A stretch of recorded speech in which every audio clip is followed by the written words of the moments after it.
Итак, всем привет, друзья! Вы вновь на нашем канале «Мы в Испании». Для вас Татьяна, Алексей. Всем привет! Тема сегодняшнего нашего ролика будет достаточно интересная, может быть, для кого-то даже полезная. Кто собирается в Испанию, кто приезжает вновь в Испанию на отдых или на проживание. Тема сегодняшнего нашего ролика: что нельзя делать в Испании, чтобы не было проблем, чтобы отдых ваш или проживание были достаточно комфортными. Есть вещи, которые стоит узнать, чего здесь делать нельзя. Давайте об этом сейчас поговорим. Тема для нас неожиданная, для Алексея, а мне вот она неожиданно пришла в голову. Такой влог сегодня. Хочу сказать, сегодня у нас 18 мая 2022 года, температура воздуха 26 градусов, достаточно жарко у нас тут в машине и вообще на улице. Итак, первое. Давайте, что, Алексей, тебе приходит в голову, чего нельзя делать в Испании? Нельзя на машине ездить без кондиционера или с закрытыми окнами, потому что можно перегреться. Это была шутка. Да, если серьезно, что нельзя делать в машине? Говорить по телефону, например, категорически нельзя. Мы вот ездим по дороге и периодически видим, как многие курильщики, которые курят, они выкидывают свой окурок в окно. Это категорически делать нельзя, потому что штраф за это 200 евро. Имейте в виду, то есть из окна выбрасывать окурки, шкурки от бананов, яблоки, которые перегниют на газоне, и совершенно не страшно.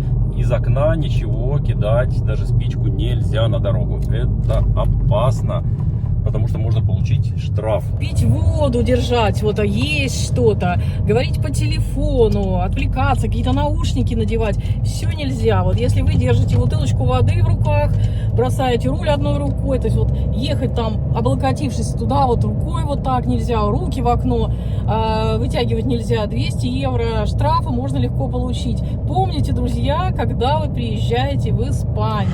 Многие пользуются гарнитурами, которые втыкают в ухо и едут и думают, что это гарнитура свободные руки. Здесь категорически нельзя использовать, это тоже может получить штраф. И очень часто этот штраф выписывают, потому что молодежь иногда включает, ну, условно, наушник от айфона и говорят, что, ну, мне так приятно или удобно отвечать на вопрос. То есть в Испании разрешено только громкая связь, подключенная в автомобиль. То есть никакие на ухе приспособления или на ушах не должны висеть, болтаться, отвлекать вас. Капюшоны, да, и так далее. Ты мне закрыла зеркало, я не могу перейти. Сейчас продолжу вот так немножко, чтобы Алексея не отвлекать пока чуть-чуть. Что касательно автомобиля, что нельзя? Нельзя ездить с водительскими удостоверениями Российской Федерации, если вы получили резиденцию больше 6 месяцев. То есть в течение 6 месяцев вы должны пойти в автошколу, выучиться, только если, конечно, у вас не виза инвестора, которая сейчас приостановлена пока к выдаче, насколько мне известно. И если вы получили резиденцию в течение 6 месяцев, если вы гражданин Российской Федерации, вы должны пойти выучиться в школе, получить водительское удостоверение Испании. Это штраф очень большой, и это запрещено законом.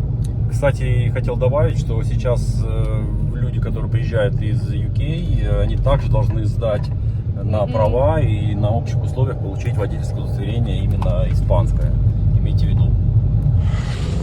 Следующее, друзья, что еще хотим мы вам рассказать, чего здесь делать нежелательно, это вести несогласованные какие-то съемки физлиц в магазинах, в барах, в ресторанах, чтобы было чужое лицо видно, потому что человек может претензию вам предъявить. Также в магазинах, когда мы приходим, обязательно смотрим, где съемки запрещены. Мы показываем лиц продавцов, стараемся всегда уточнять в каких-то частных магазинчиках, можно ли вести съемки. Некоторые действительно отказываются, говорят только не снимайте там меня, продавца, или я риэлтор, меня не снимайте, снимайте квартиру. Некоторые соглашаются показывать свой товар. И вот частную лавочку мы как-то заходили, сувениров, нам продавщица попросила: нет, не снимайте ничего, потому что товар handmade, сделан руками, уникальное что-то, и чтобы другие не взяли ее идеи, не воплотили и не продавали.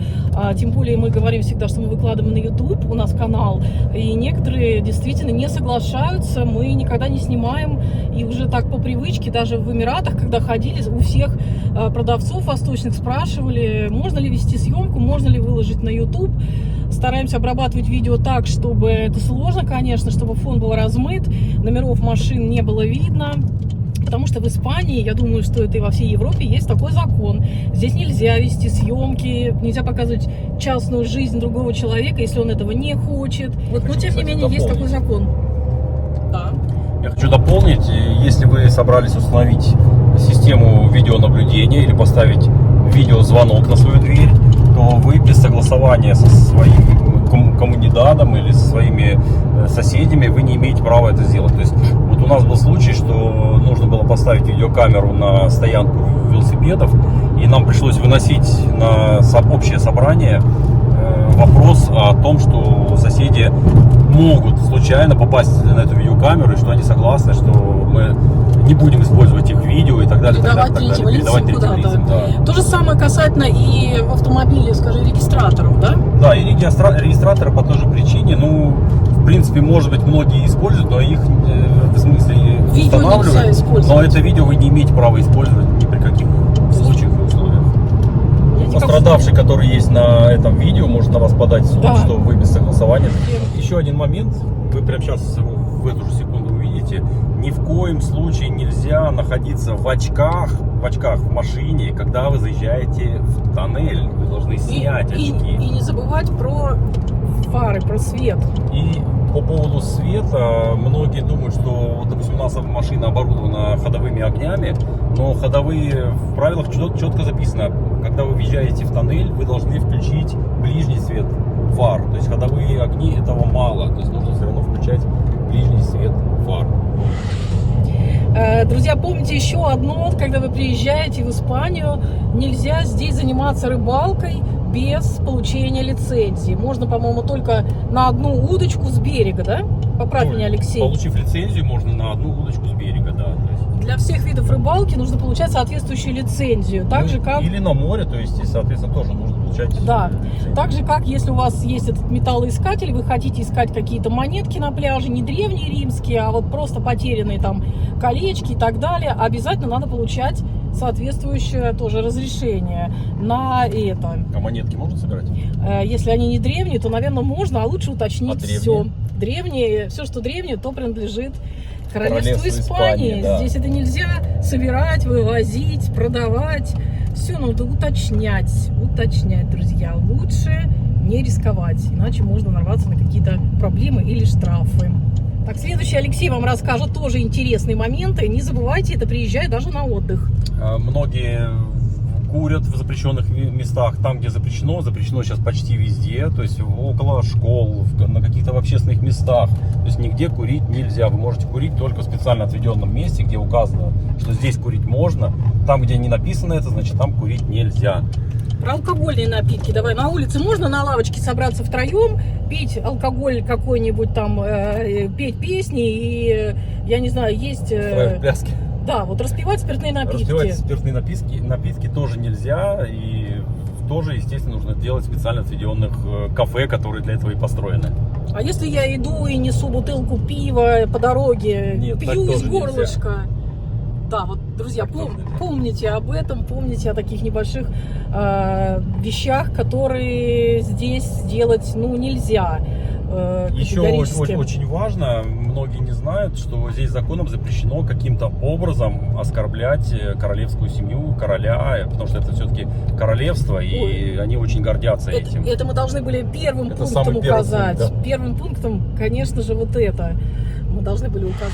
Еще многие, когда приезжают, едут куда-нибудь за город, видят огромное, в кавычках, брошенное поле апельсинов или лимонов и начинают останавливаться, начинают собирать. Любое поле, оно принадлежит кому-то, и вы без разрешения не имеете права там собирать урожай. Только если вы увидите хозяина, попросите, он вам обязательно разрешит или угостит. То есть имейте в виду, что нельзя срывать с деревьев, если это не ваше. А идти на природу, разводить костер на земле, например, можем мы это или нет, Алексей? Тоже нет. В Испании есть специально отведенные места, называется осио, или там места отдыха, пикника. Там вот, пожалуйста, разрешено. Но в определенное время там обычно находятся плакаты и указано, когда Нельзя, можно да, или когда нельзя, да. Но вот, в основном... Кстати, сейчас я немножечко прервала съемку, вы увидите, что здесь еще нельзя, вот как раз это подсказала ситуацию, снимать полицейских на видео. Вообще говорят, и полицейские автомобили, и самих полицейских нельзя показывать, нельзя снимать. Вот, если это не еще. выставка полицейская, которые тоже здесь бывают и на которых разрешают. Да, вот на дороге, где они занимаются, где несут службу, на служебных автомобилях, патрулирование, тоже категорически нельзя, тем более выкладывать это где-то на YouTube-каналах или в Инстаграме, на Фейсбуке, вот, тем более, если вы живете в Испании и так вот.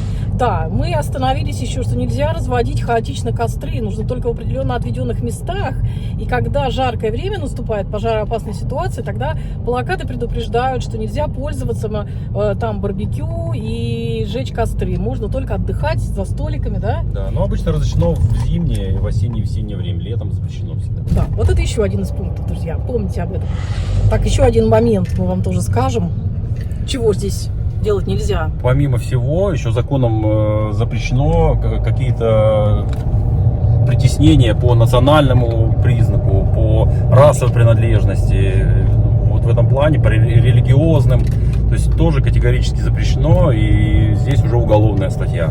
Да, то есть можно уже нарваться на какие-то большие неприятности, если вы кого-то притесняете по национальному, в том числе, признаку, или, не дай бог, как-то какие-то серьезные потасовки у вас возникают, то это уже прямо там от 2 до 4, как нам говорили знающие люди. Будьте внимательны и осторожны. Нельзя также, вот сколько я видела собачек, злобно, жестоко относиться к животным. Здесь тоже это очень важно. Животные, если вы завели, вы должны за ним ухаживать, чипировать, прививать, выгуливать. Нельзя его бросать в доме, чтобы оно голодное орало 2 дня. Вот, тоже могут быть проблемы, потому что здесь это тоже все защищено. И отношение к детям, к людям, к животным, к пожилым, к тем людям, которые ограничены в своих двигательных возможностях, здесь тоже как-то вот все защищены, и надо относиться с уважением вообще и к друг другу, в частности, в том числе это помнить и это соблюдать. Так что, друзья, надеюсь, эти некоторые моменты, которые мы вам рассказали, помогут вам прекрасно провести здесь время в Испании, отдохнуть, получить удовольствие от солнца, удовольствие от жизни и от всего-всего-всего. А у вас, если есть какие-то дополнения, что мы еще забыли сказать, чего категорически делать в Испании нельзя, пишите обязательно, мы все это учтем и почитаем, будет очень интересно. Может быть, что-то мы упустили на сегодняшний день. Вот так вот, друзья. Ну, наверное, на этом всем пока-пока, удачи, добра и всего самого наилучшего. Все. Всем пока, чао. Всем пока-пока, увидимся вновь на нашем канале в новых наших роликах. Пока-пока.